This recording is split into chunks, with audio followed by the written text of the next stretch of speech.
לא יגיד שזה אני.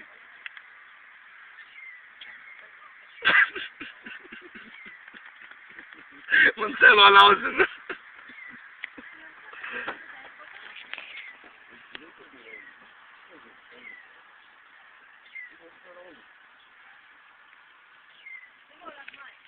כאילו מזכרת ממני. גם הוא לא. תראי, הוא לא קם, זה משהו לא יאומן. מה?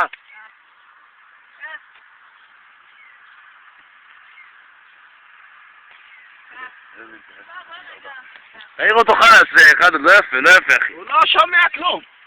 רק מים עוזר איתו הבחור הזה. תעיר אותו, זה תסביר. אסי, בוא אחי, בוא. אני לא רוצה להעיר אותך חזק. בוא, תתעורר. אסף. אסף. אסף, חמור מחכה לנו, נו. אסף. הוא לא מרגיש כלום, אלוהים לא עוד דבר כזה.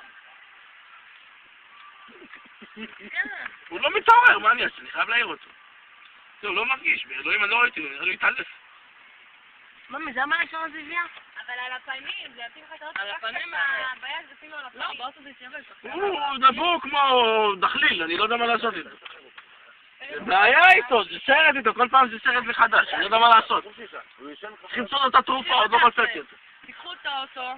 איך אני אנהג אבל? תעביר אותו לכאן. איך אני אעביר אותו? ותעביר אותו לאוטו שלו והמשך לישון. כן, כן, זה אין ברירה. אני אבוא מהצד ההוא. אין, אי אפשר להעיר אותו באדם, אני לא יודע מה לעשות איתו. אני אעיר